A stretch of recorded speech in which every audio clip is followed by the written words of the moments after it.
Our next guest is a legendary San Francisco author, poet, and literary arts organizer. She founded Radar Productions, a queer literary nonprofit, and edits a Sister Spit Books imprint at City Lights. Shut the fuck up, everybody. Seriously, we're doing a show here. Go upstairs if you want to talk. Her latest book is called How to Grow Up, which is something I desperately need to learn. Please welcome Michelle T.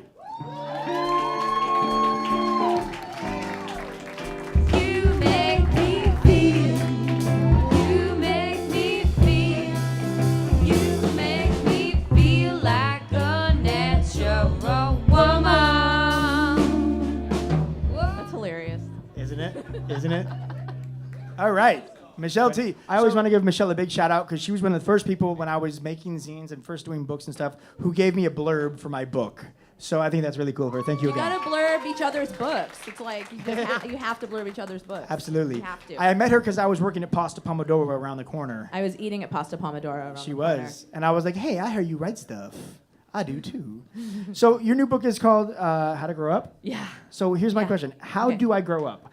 And I don't know I'm where asking to for start with you, Stuart. Yes, I don't know. know where to start with how you should grow up. I'm asking for myself and most of the women in my life too, who want me to grow up, of course. I don't know. You know, the book is about all these different like aspects of life that I felt like I needed to grow up in. Kind of like stop being such a fucking party sloth dirtbag. Stop living in houses with cockroaches. Stop living with 20-year-old bartenders. Stop like.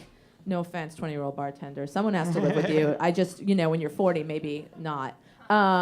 Things like that. Like stop being so freaked out about money. Try to kind of like get your head on straight about money so you can maybe have some at some point. Things like that. That's what it's about. Be a Buddhist, meditate, jog on the beach, shit like that. Speaking of being Buddhist, as a liberal Jew, I feel like eventually, like in my 50s and 60s, I have to go You through will be Buddhist. Yeah, absolutely. I'll be a Judist or something Yeah. like that. Mm-hmm. Yeah. That's what's happening in Buju, America. It's a thing. So you wrote, you've got a baby now as well. I have a baby. You wrote a whole blog for XOJN about how hard it was to come by this baby. Yeah. What the my fuck? baby came from half an orgasm, not a whole orgasm. But my sperm donor had an orgasm, but I had a medical procedure because I'm gay.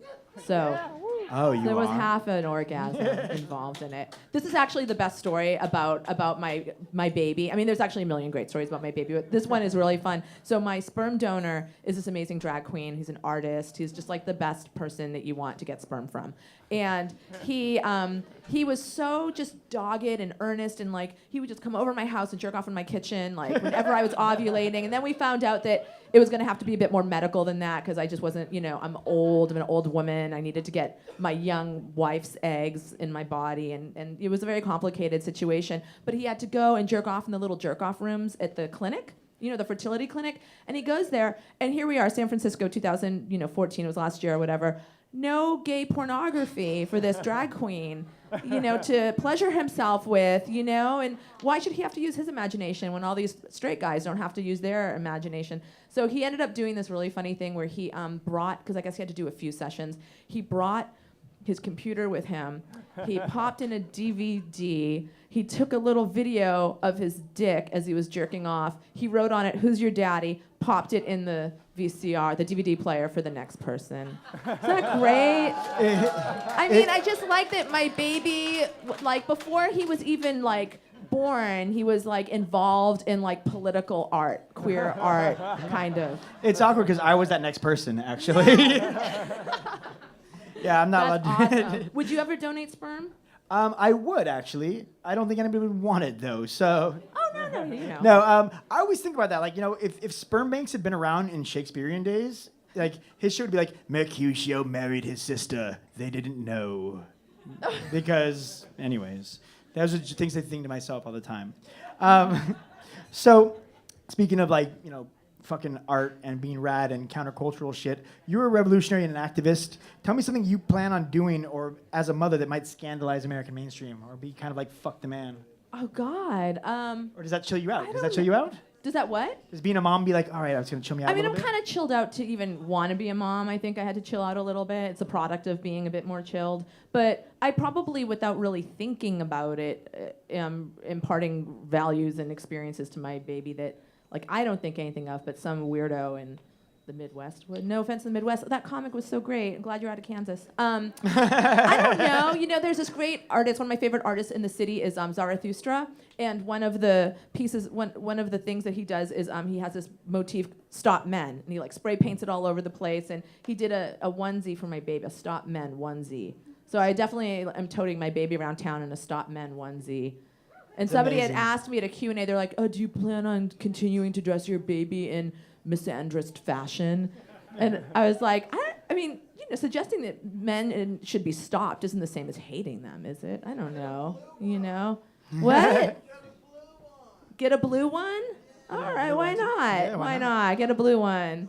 I am also taking my baby to his first protest next month. It's like the anti-Monsanto protest. Oh. So I used to go to, you know, actions and protests all the time when I was younger, and then I got jaded and busy. But having a baby now makes me want to go to protests again with the baby. So that's nice. Your baby could be in the Protest Baby of the Month Club. I've seen the calendar. It's wonderful. Stop. I made that up completely. Stop. If we get arrested, will there be a different baby jail for babies? There'll be little bitty handcuffs. Little bitty handcuffs. For doing civil disobedience, just laying there, and I'll be like, no, really, he just can't sit up yet. He's only 6 months old. He's not doing civil disobedience. Give me my baby. That's so good. Like, I'm imagining that right now. It's amazing. In the little onesie that says the little Stop Men. onesie. So you've written a bajillion books, many of which are memoirs. Mm-hmm. Now, do you have like a negotiation or an understanding with your wife about how much of your personal life together goes in there? I mean, I've pissed off a lot of my partners. Me I think. too. Yeah. But you know something? They should have acted right, right? Should have acted right. You don't like it, you should have acted right. I like her. I do. I am in negotiation with my wife. But you know, honestly, we have such a sweet, healthy relationship that there's not, you know, it's pretty chill. I only write nice things about her because she's so nice and great. There was like one time when like. Ooh, this could be good. Well, one time I asked her about if I could put this one thing in the blog that was really kind of juicy, and she said no, so I didn't. That's fair. I was almost going to tell you guys what it was, but then I realized it was being taped. I'm not going to do that. So yeah. I mean, if she says no, I respect it, but you know. That's the hard part, is like having the foresight to think about, should I ask this? Well, when you're living with that person and you see them every day, you know, it's like you really, So you have to say like, oh, can I write about, say, you know, like, oh, that time your ex-girlfriend was threatening to kill herself and texted you about it, and it was right before I was having fibroid surgery, and it was like the last night we were gonna get to have sex in a long time, and then it really screwed things up because you got a text message about this bitch who's like saying she's gonna try and kill herself, which when people do that, they never actually kill themselves. It's a cry for help. Not that happened, but like if something like that happened, not at all. I would have to be like, can I put that in the blog? You know, and she'd probably say no because you know she's a nice person and she's a nicer person than I am. I've met her. She's a very nice person. Yeah, she really and is. Your baby's name Atticus. Right? Atticus. Where does the name from? The name is not from. I mean, the name is from To Kill a Mockingbird, but that's not why we grabbed it. Although that's a lovely association. It's a lovely character and a lovely book. I don't know. We were just going through so many names, and we just kind of landed on Atticus. It was almost Linus, which I actually really liked, but it was very polarizing, Linus. And if he was a girl, he absolutely would have been Zsa Zsa, which he might still be Zsa Zsa, frankly. So keep putting him in the Stop Men outfit. I always felt for Linus because I was the kid with the blankie, for sure. Oh yeah. I think the name Linus is coming back. I think it's a good name. All those names are coming back. Yeah. My grandmothers were Blanche and Ethel. Oh. Those are yeah, awesome great names. Yeah, great names. Totally. I mean, it's gonna be weird. It's gonna be weird seeing like a 10-year-old kid named Ethel. Yeah, totally. Little Ethel. Yeah. No. Why doesn't 8-year kale, little Ethel.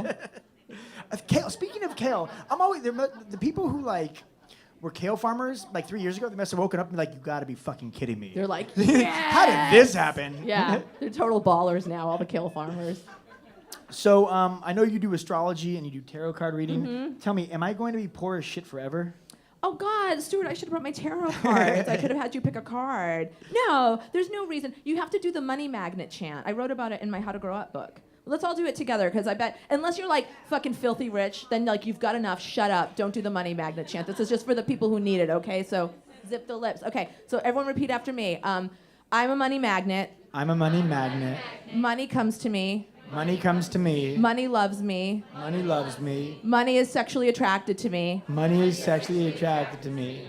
I love money. I love money. I am money. I am money. Say it in the shower. Can I money say- rolls in. Just rolls in. Say it in the shower. Can I say I am money if my name is Broke-Ass Stewart?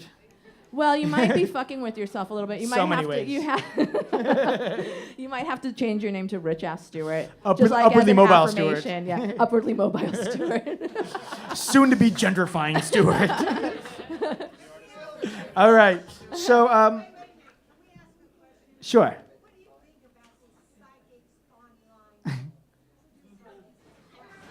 Well, I think that anyone who's producing crap is stupid and should stop producing crap, especially psychics, because they're preying on people's hopes and dreams.